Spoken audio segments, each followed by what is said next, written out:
Guys, मैं हूं के जेड और आप देख रहे हैं मेरा चैनल के जेड 19 टेक्निकल्स। तो आज हम बात करेंगे कुछ HTML के कुछ और पॉइंट्स के बारे में। तो आज हम देखते हैं कि हम इसमें इस टॉपिक्स में क्या चीज़ कवर करने वाले हैं।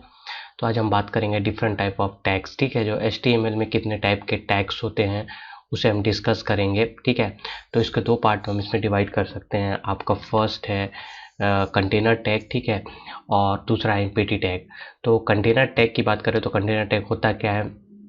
A container tag in HTML is one which has both opening and closing tag। मत जो कंटेनर टैग है उसके अंदर आप ओपनिंग एंड क्लोजिंग टैग दोनों यूज़ कर सकते हैं। ठीक है, वही आपका कंटेनर टैग होगा जो कि कोई चीज़ डेटा को कंटेन करेगा। ठीक है, तो कंटेनर टैग का मतलब समझ में आ गया कि आपको कोई भी टैग कंटेनर टैग तब कहलाएगा जब उसका ओपनिंग एंड क्लोजिंग टैग दोनों प्रेजेंट रहेगा आपके HTML पेज पे। ठीक है, वही आपका कंटेनर टैग कहलाएगा। जैसे एग्जांपल 2 देख सकते हैं हम, जो आपका HTML है वो आपका रूट एलिमेंट होता है। ठीक है, वो भी एक कंटेनर टैग है, हेड टैग है जो कि मेटा इन्फॉर्मेशन को गेन करता है। ठीक है, ये भी आपका कंटेनर टैग होगा। पैराग्राफ जो कि पैराग्राफ को होल्ड करता है, किसी भी टेक्चुअल डेटा को, ठीक है, किसी भी पैराग्राफ को, तो भी एक कंटेनर टैग होगा।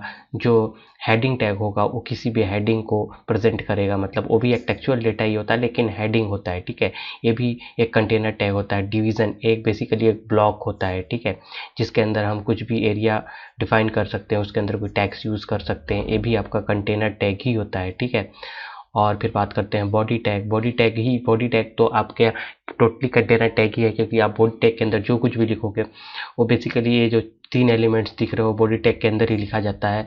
और जो बॉडी टैग होता है वो बेसिकली आपके ब्राउज़र के अंदर कंटेंट को शो कराता है या विजिबल कराता है। ठीक है, यही आपका कंटेनर टैग होगा, जिसके दो पार्ट्स होंगे, एक ओपनिंग एंड क्लोजिंग। यदि ये दोनों टैग आपके HTML कोड्स में प्रेजेंट है तो हम बोल सकते हैं कि वो एक कंटेनर टैग है।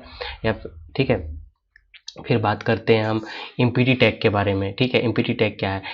Empty tag refer to the HTML coding where the line of the code stand along and it is not a close with slash collector. ठीक है, मतलब ये बोल रहा है कि जिसके अंदर एक ही टैग प्रेजेंट हो, क्लोजिंग टैग प्रेजेंट ना हो। ठीक है, इसमें बोल रहा है नॉट अ क्लोज, मतलब वो क्लोजिंग हुआ ही नहीं है, विथ स्लैश कैरेक्टर, साथ में स्लैश कैरेक्टर का यूज़ ही नहीं हुआ है। ठीक है, जैसे जैसे हम बोल सकते हैं, यहाँ देखिए, यहाँ पर ओपन हुआ है, ठीक है, उसके बाद यहाँ पर स्लैश कैरेक्टर के साथ उसी चीज़ को क्लोज किया गया है।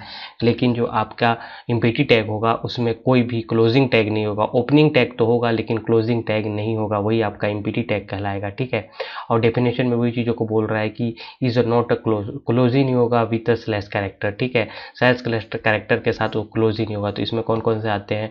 इमेज टैग आते हैं। ठीक है, इमेज टैग का यूज़ पता है, आप मैंने बता चुका हूँ कि इमेज टैग का यूज़ क्यों करते हैं। इमेज किसी भी वेब पेज में अपना इमेज इंसर्ट करने के लिए जो BR टैग है वो भी आपका एक एम्प्टी टैग है। ठीक है, ये इमेज टैग भी आपका एम्प्टी टैग है, BR टैग भी आपका एम्प्टी टैग है।